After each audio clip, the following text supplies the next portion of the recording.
नमस्कार। ज्योतिष शास्त्र में श्रद्धा और विश्वास रखने वाले सभी जातकों का पारलौकिक जगत चैनल में बहुत बहुत स्वागत है। आप लोगों के निरंतर अनुरोध पर मैंने अपना व्हाट्सएप नंबर दे दिया है। अब आप अपनी समस्याएं, जन्म तिथि, जन्म स्थान और पूरा एड्रेस इसके साथ आप व्हाट्सएप नंबर पर भेज सकते हैं। मेरा प्रयास होगा कि विद इन ए वीक मैं आपकी समस्याओं के समाधान आपके सामने प्रस्तुत कर सकूं। अब बात करते हैं गज केसरी राजयोग के बारे में। तो आज के वीडियो में हम बात करेंगे मीन राशि के जातकों की कुंडली में दिसंबर 2022 में अलग अलग डेट्स पर बनने वाले गज केसरी राजयोग के बारे में। मैं आपको ये भी बताऊंगा कि ये राजयोग आपकी कुंडली में किन किन डेट्स पर और किन किन भावों में बन रहा है, ताकि आप उसी के अनुसार अपनी प्लानिंग कर सकें। पहले ये समझते हैं कि गज केसरी राजयोग कुंडली में बनता कैसे है। जब चंद्रमा और देवगुरु बृहस्पति की युति हो या देवगुरु की दृष्टि चंद्रमा पर पड़े तो गज केसरी राजयोग बनता है। इसके अलावा चंद्रमा पर बुध और शुक्र की दृष्टि पड़ने से भी ये राजयोग बनता है। चंद्रमा एक राशि से दूसरी राशि में परिवर्तन करने के लिए लगभग 54 घंटे का समय लेते हैं, क्योंकि पूरे 28 दिन में सभी 12 राशियों पर चंद्रमा का भ्रमण हो जाता है। तो इसलिए बहुत ही अल्पकाल के लिए, 2.25 दिन के लिए ये राजयोग बनता है आपकी गोचर कुंडली में। चूँकि आपको इसकी जानकारी नहीं होती है, इसलिए आप इसका लाभ नहीं ले पाते। बहुत से दर्शकों ने ये जानना चाहा है कि इतने कम समय के लिए ये राजयोग बन रहा है तो इससे क्या होगा। तो मैं आपको बता दूं कि किसी भी राजयोग का लाभ 2 दिन क्या 2 घंटे में मिल जाता है, अगर आपकी कुंडली में राजयोग बनाने वाले ग्रह मजबूत स्थिति में हों या फिर आपके जीवन में उस ग्रह की महादशा या अंतर्दशा गतिमान हो। ये राजयोग इतना श्रेष्ठ राजयोग होता है कि इसके दौरान किसी भी शुभ कार्य की शुरुआत की जाए, जैसे कि आपको कोई प्रॉपर्टी खरीदनी हो, शेयर या गोल्ड में निवेश करना हो, मकान बनवाना हो, वाहन खरीदना हो, किसी जॉब के लिए अप्लाई करना हो, किसी सरकारी योजना से लाभ लेने के लिए आवेदन करना हो, शादी ब्याह के रिश्ते तय करने हो, विदेश जाना हो, नए व्यापार व्यवसाय की शुरुआत करना हो, यात्रा देशाटन पर जाना हो, कोई धार्मिक या मांगलिक आयोजन करना हो, अगर इस राजयोग के दौरान उस कार्य की शुरुआत की जाए तो उसमें सफलता और लाभ के प्रबल योग बनते हैं। यहाँ एक बात और कहना चाहूँगा कि अच्छे समय का इंतज़ार करने से बेहतर है कि वर्तमान को ही अच्छा बना लिया जाए।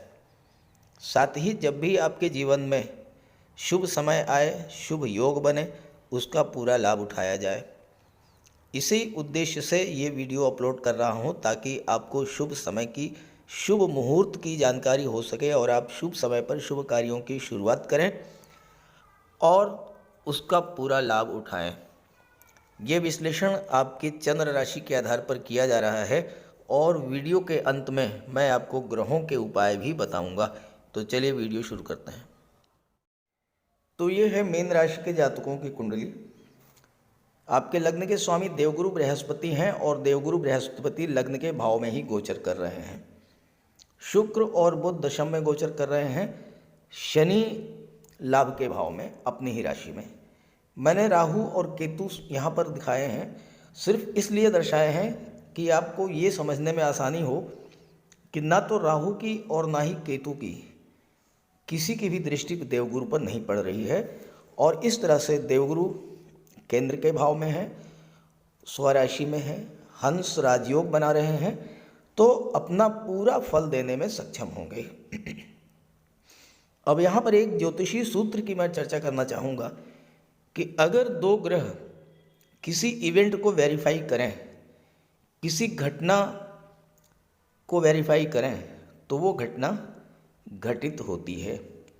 देखिए, दिसंबर के माह में शनि की तीसरी दृष्टि पड़ रही है देवगुरु पर, आपके लग्न भाव पर, और देवगुरु यहाँ पर गोचर कर रहे हैं। तो देवगुरु और शनि दोनों ही आपके लग्न भाव को प्रभावित करेंगे। लग्न भाव से संबंधित कौन सी घटना घटित हो सकती है? पहली बात तो ये, आपका स्वास्थ्य बिल्कुल ठीक रहेगा, स्वास्थ्य में सुधार आएगा। दूसरी बात, देवगुरु ज्ञान बुद्धि विवेक के कारक हैं, धर्म और सत्कर्म के कारक हैं और शनि 12वें भाव के स्वामी भी हैं। तो आपकी रुचि धर्म कर्म में तो बढ़ेगी ही। दिसंबर 2022 में आपके घर में कोई धार्मिक या मांगलिक आयोजन भी हो सकता है। शनिदेव विदेश भाव के स्वामी हैं, विदेश जाने का भी योग बन सकता है। गुरु की दृष्टि पड़ेगी पंचम पर, तो छात्रों के लिए भी समय अच्छा है। छठे के स्वामी हैं सूर्य, नौकरी की दृष्टि से भी ये समय बहुत अच्छा है, दिसंबर का महीना। और चूँकि शनि लाभ के भाव के स्वामी हैं तो आपको हर तरह का लाभ भी प्रदान करेंगे। आप देवगुरु से संबंधित कार्यों की शुरुआत भी कर सकते हैं, जैसे आप काउंसलर के रूप में, लीगल एडवाइज़र के रूप में, फाइनेंशियल एडवाइज़र के रूप में, वकालत के क्षेत्र में। दिसंबर 2022 में आप शुरुआत करें, आपको सफलता मिलेगी। शनि और गुरु की दृष्टि पंचम भाव पर पड़ेगी, तो पंचम भाव से भी संबंधित घटनाएं आपके जीवन में घटित हो सकती हैं। पंचम भाव संतान और शिक्षा का होता है, तो संतान की प्राप्ति हो सकती है या आपकी संतान का किसी अच्छे इंस्टीट्यूट में एडमिशन भी हो सकता है। शनि 12वें के स्वामी हैं, तो आपके बच्चे हायर एजुकेशन के लिए विदेश भी जा सकते हैं। कुंडली का 5वां भाव लव रिलेशंस का होता है, तो आपके विवाह के भी योग बनेंगे, क्योंकि गुरु की दृष्टि, सीधी दृष्टि जो है वो 7वें भाव पर पड़ रही है। साथ ही साथ कुंडली का जो 5वां भाव है वो आपके इष्ट देव का होता है, तो आपके इष्ट देव जो भी हों, वैसे मीन राशि के जातकों के लिए तो देवगुरु की उपासना ही सर्वश्रेष्ठ है। आप एक छोटा सा उपाय समझ लें, किसी भी कार्य के लिए आप घर से बाहर निकल रहे हैं तो हल्दी का तिलक लगाकर निकलें। स्नान करने के जल में आधा चम्मच हल्दी मिला करके स्नान करें। प्रयास करें कि पीले रंग के वस्त्र गुरुवार को धारण करें। कुछ नहीं कर सकते तो आप पीले रंग की एक रुमाल तो रख ही सकते हैं। घर में केले का वृक्ष लगा करके देवगुरु की उपासना करें, जल दें। ये सब आप कार्य करें तो आपको देवगुरु का पूरा फल, पूरा लाभ मिलने जा रहा है दिसंबर में। अब बात करते हैं किन किन डेट्स पर किस समय से किस समय तक गज केसरी राजयोग आपकी कुंडली में बनेगा। देखिए, पहली डेट है 8 दिसंबर। 8 दिसंबर को प्रातः 1:44 से, इसका मतलब यह कि 8 दिसंबर और 9 दिसंबर दोनों ही दिन गज केसरी राजयोग प्रभावी रहेगा। चंद्रमा का गोचर होगा मिथुन राशि में। चंद्रमा कुंडली के चतुर्थ भाव पर गोचर करेंगे और शुक्र और बुध दोनों की दृष्टि चंद्रमा पर पड़ेगी। गजब का गज केसरी राजयोग बनेगा। शुक्र और बुध भी केंद्र के भाव में हैं, चंद्रमा भी केंद्र के भाव में है और देवगुरु भी केंद्र के भाव में हैं। 4 ग्रह आपकी कुंडली में अगर केंद्र के भाव में हैं तो फिर इससे अच्छा कॉम्बिनेशन तो बन ही नहीं सकता। इसका प्रभाव क्या होगा? प्रॉपर्टी खरीदने और बेचने का बहुत ही शुभ मुहूर्त बनेगा। किसी प्लाट या मकान खरीदने का आप सौदा कर सकते हैं। शनि लाभ भाव में बैठे हैं तो आप वाहन भी क्रय कर सकते हैं। परिवार के लिए कुछ करना चाहते हैं, घर परिवार की सुख सुविधा के साधन क्रय करना चाहते हैं तो वह भी आप क्रय कर सकते हैं। समाज के प्रतिष्ठित और गणमान्य व्यक्तियों से संबंध बनाने का बेहतर समय है। शासन सत्ता और राजनीति में बैठे हुए उच्च पदस्थ अधिकारियों से भी आपके संबंध अच्छे होंगे। और सबसे महत्वपूर्ण बात यह है, चतुर्थ भाव आपकी मानसिक शांति, डोमेस्टिक एटमॉस्फेयर और माता का भी होता है। मन शांत रहेगा, मानसिक तनाव दूर होगा, रिश्तों में मधुरता आएगी और साथ ही साथ माता का स्वास्थ्य भी अच्छा रहेगा। शुक्र की दृष्टि लाभ भाव पर पड़ रही है तो वो आपका विवाह भी हो सकता है। चंद्रमा की दृष्टि दशम भाव पर पड़ेगी आपके कर्म भाव पर, तो दशम पर दृष्टि पड़ने से कार्य क्षेत्र में भी प्रगति होगी। किसी नए कार्य की शुरुआत आप कर सकते हैं। व्यापार व्यवसाय के लिए, नया व्यापार व्यवसाय शुरू करने के लिए भी ये बहुत ही अच्छा समय रहेगा। अगली डेट है 11 दिसंबर। 11 दिसंबर को 1:52 बाद दोपहर 1:52 PM चंद्रमा का गोचर कर्क राशि में होगा और चंद्रमा कुंडली के पंचम भाव में गोचर करेंगे।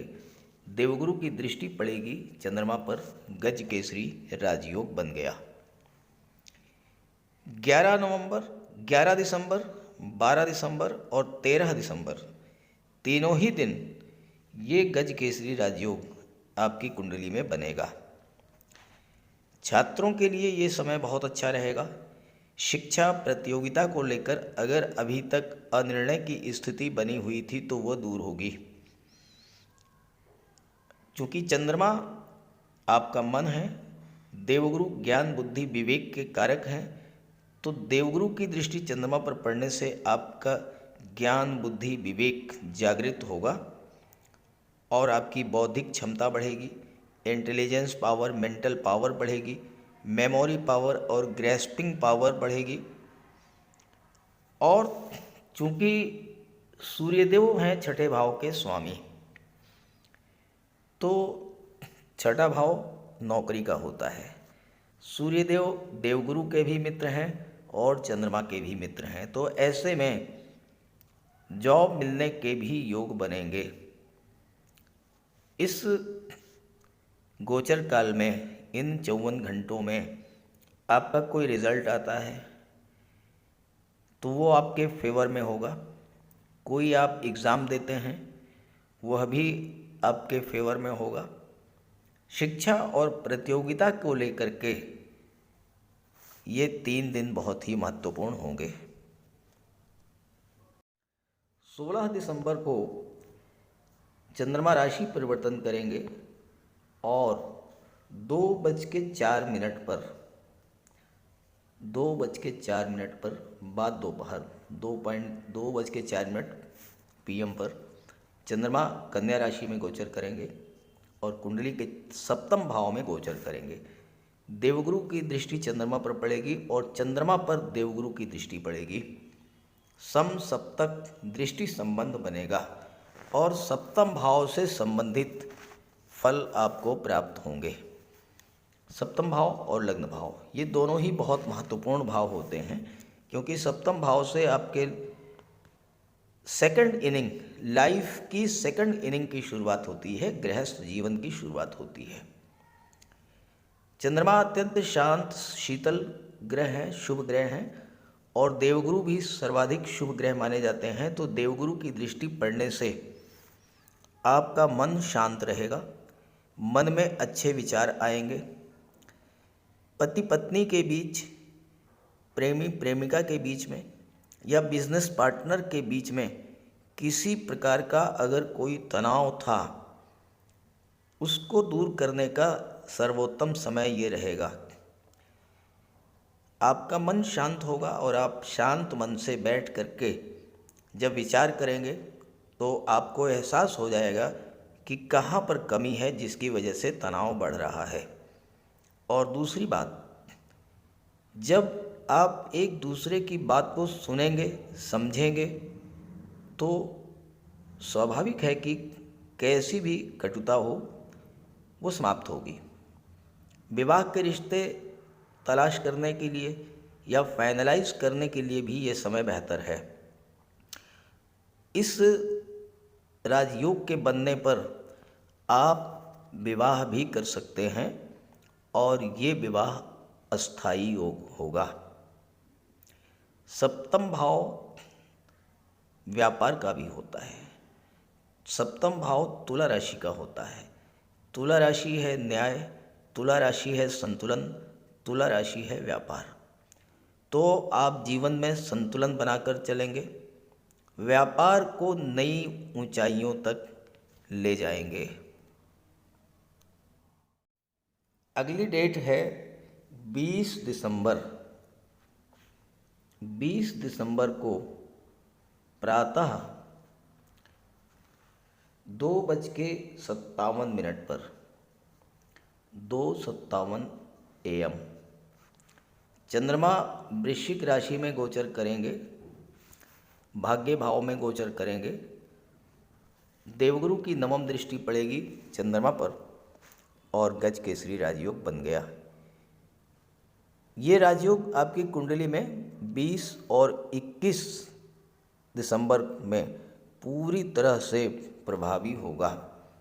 और चूंकि ये राजयोग भाग्य के भाव में बन रहा है, तो इन 54 घंटों में भाग्य पूरी तरह से आपका साथ देगा। चंद्रमा की दृष्टि तीसरे भाव पर पड़ेगी तो आपके पराक्रम पुरुषार्थ में भी वृद्धि होगी। नए नए आइडियाज़ आपके मन में आएंगे, नए नए इनोवेशंस आप करेंगे। कार्यक्षेत्र की रुकावटें दूर होंगी, काम में मन लगेगा। चूँकि इस समय भाग्य पूरी तरह से आपके साथ है तो आप जिस भी कार्य को शुरू करेंगे उसमें आपको सफलता मिलेगी। नवम भाव पिता का भी होता है। पिता के साथ भी संबंधों में मधुरता आएगी, पिता का सहयोग मिलेगा। और ये हो सकता है कि आपके पिता ही आपके लिए कोई व्यापार व्यवसाय की शुरुआत करा दें अथवा नौकरी की तलाश में आपकी हेल्प करें। किसी अच्छे गुरु से भी मुलाकात हो सकती है आपकी। और यात्रा देशाटन पर जाने का अगर मन है तो यात्रा देशाटन पर भी आप 20 और 21 दिसंबर को जा सकते हैं। बहुत ही सुखद यात्रा होगी आपकी। अगली डेट है 28 दिसंबर और समय है प्रातः 5:55। इसका मतलब ये हुआ कि 28 दिसंबर, 29 दिसंबर और 30 दिसंबर को भी गज केसरी राजयोग आपकी कुंडली में प्रभावी होगा। चंद्रमा का गोचर आपके कुंडली में लग्न भाव में होगा, मीन राशि में। यहाँ पर देवगुरु और चंद्रमा की युति बनेगी और गज केसरी राजयोग बन गया। आपकी वाणी में निखार आएगा, ज्ञान की वृद्धि होगी, वाणी में माधुर्य आएगा। जो लोग वाणी से संबंधित कार्य करते हैं, चाहे वो काउंसलर हों, लीगल एडवाइज़र हों, फाइनेंशियल एडवाइज़र हों, वकालत के क्षेत्र से जुड़े हों, शिक्षक हों, लेक्चरर हों, प्रोफेसर हों या धार्मिक कर्मकांड कराते हों, पुरोहित हों, कथावाचक हों, धर्मोपदेशक हों, इन सभी के लिए 28, 29 और 30 दिसंबर बहुत ही बेहतर रिजल्ट देने वाला होगा। चंद्रमा आपका मन है। चंद्रमा आपकी इच्छाओं, आपके सपनों को रिप्रेजेंट करते हैं। तो आप अपनी किसी पुरानी इच्छा को पूरा करने के लिए भी शुरुआत कर सकते हैं। देवगुरु और चंद्रमा दोनों की दृष्टि सप्तम पर पड़ेगी, तो जैसा मैंने बताया पहले भी, विवाह के प्रबल योग बनेंगे, लव रिलेशंस स्ट्रांग होंगे। क्योंकि चंद्रमा पंचम के स्वामी हैं तो लव रिलेशंस स्ट्रांग होंगे और मैरिज में कन्वर्ट होने का योग रहेगा। चंद्रमा चूँकि पंचम के स्वामी हैं तो संतान की भी प्राप्ति आपको हो सकती है और विवाह भी आपका हो सकता है। लेकिन ये सब होगा कब? इसके लिए अपनी आप जन्म कुंडली को नेट से डाउनलोड कीजिए। ग्रहों का अंश बल देखिए। अगर ग्रहों का अंश बल 12 डिग्री से 18 डिग्री के बीच है तो वो ग्रह आपकी कुंडली में मजबूत हैं और पूरा फल देने में सक्षम हैं। अगर 12 डिग्री से कम हो, 18 डिग्री से ज़्यादा हो तो आप ग्रहों का उपाय जरूर कीजिए। दूसरी बात, जिस भी ग्रह की महादशा या अंतर्दशा आपके जीवन में गतिमान है उसका भी आप उपाय करें। तो चलिए बात करते हैं उपायों पर। किसी भी जातक की कुंडली में बनने वाले राजयोगों का संपूर्ण लाभ उसे तब मिल पाता है जब राजयोग बनाने वाले ग्रह कुंडली में मजबूत स्थिति में हों। और ज्योतिष शास्त्र में ग्रहों को बल प्रदान करने के लिए उपायों की व्यवस्था की गई है। तो अगर आपकी जन्म कुंडली में राजयोग बनाने वाले ग्रह कमज़ोर स्थिति में हैं, अंश बल से कमज़ोर हैं, तो ग्रहों का उपाय ज़रूर कीजिए। इससे ग्रहों को बल प्राप्त होगा और आपको राजयोग का संपूर्ण लाभ प्राप्त हो पाएगा। सबसे पहले मंगल की बात करते हैं। इसके लिए बजरंगबली की उपासना कीजिए, हनुमान जी की आराधना कीजिए, हनुमान चालीसा का पाठ कीजिए, हनुमान जी के मंदिर में जाकर के उनके चरणों में बैठिए और उनके चरणों का सिंदूर अपने मस्तक पर धारण कीजिए। मंगलवार के दिन स्नान के बाद लाल वस्त्र धारण कीजिए, मंगलवार का व्रत रखिए। हनुमान जी को सिंदूर में चमेली का तेल चढ़ाकर, तेल मिला करके अर्पित करें। हनुमान जी को चोला चढ़ाएं और मूंगा धारण कर सकते हैं, लेकिन किसी योग्य ज्योतिषी से परामर्श लेकर। और मंगलवार के दिन लाल वस्त्र, गेहूँ, गुड़ और तांबे का दान करने से भी मंगल को बल प्राप्त होता है। जहाँ तक देवगुरु की बात है, देवगुरु बृहस्पति को प्रसन्न करने के लिए गुरुवार का व्रत रखिए। 5 गुरुवार, 11 या 43 गुरुवार का व्रत रखें। घर में केले का एक वृक्ष लगा लें और उसकी सेवा करें। स्नान करते समय पानी में हल्दी या केसर मिलाकर स्नान करें और हल्दी या केसर का तिलक लगाएं। भूल करके भी गुरु, साधु, संतों का, माता पिता का अपमान ना करें। माता पिता, गुरु और वृद्धों का सम्मान करें, उनकी सेवा करें और उनका आशीर्वाद प्राप्त करें। तोते को चने की दाल खिलाएं, इससे बुध और गुरु दोनों प्रसन्न होते हैं। पुखराज भी धारण कर सकते हैं गुरुवार के दिन, लेकिन योग्य ज्योतिषी का परामर्श लेकर ही कोई रत्न धारण करें। ज़्यादा बेहतर ये है कि हल्दी की एक गांठ पीले वस्त्र में बांधकर अपने बाजू में बांध लीजिए और पीले रंग के वस्त्रों का ज़्यादा प्रयोग कीजिए। चादर, तकिए, गिलाफ ये सब पीले रंग के रखिए, पर्दे। शुक्र को बल प्राप्त हो इसके लिए माता लक्ष्मी की उपासना कीजिए और 21 या 31 शुक्रवार को व्रत रखें। शुक्रवार के दिन सफ़ेद रंग के वस्त्र, चीनी, चावल, दूध और दही, घी से बने पदार्थों का सेवन करें। और शुक्रवार के दिन सफ़ेद वस्त्र, चावल, चीनी, घी, श्रृंगार सामग्री, कपूर, मिश्री और दही, इन सब चीज़ों का यथाशक्ति दान करें। डायमंड धारण कर सकते हैं, लेकिन हीरा धारण करने से पहले योग्य ज्योतिषी का परामर्श ले लें। महिलाओं का सम्मान करें। शुक्रवार के दिन कन्याओं को खीर और मिष्ठान का भोजन कराएं, इत्र का प्रयोग करें, घर को साफ सुथरा रखें और भगवान शिव को श्वेत पुष्प अर्पित करें। जहाँ तक बुध की बात है तो बुधवार के दिन तुलसी का पौधा लगाकर उसकी सेवा करें, गाय की सेवा करें, गाय को हरा चारा खिलाएं, हरियाली बढ़ाने वाले पौधे लगाएं और दान करें पौधों का, क्योंकि बुध को हरा रंग अत्यंत प्रिय है। बुधवार को घर के मेन डोर पर पंच पल्लव का तोरण लगा दें और किन्नर को दान देकर उसका आशीर्वाद प्राप्त करें। देवी दुर्गा के मंदिर में हरे रंग की चूड़ियाँ दान करें, गणेश जी की उपासना करें और साबुत हरी मूंग हरे कपड़े में बांधकर अर्पित करें। बुधवार के दिन हरे रंग के रुमाल, मोजे और टाई का प्रयोग करें। ओम बुम बुधाय नमः इसका एक माला जाप करें। पन्ना धारण कर सकते हैं, लेकिन परामर्श के बाद किसी योग्य ज्योतिषी से, और ना तो झूठ बोलें और ना ही किसी को अपशब्द कहें। जहाँ तक शनिदेव की बात है तो कम से कम 19 और ज़्यादा से ज़्यादा 51 शनिवार का व्रत रखें।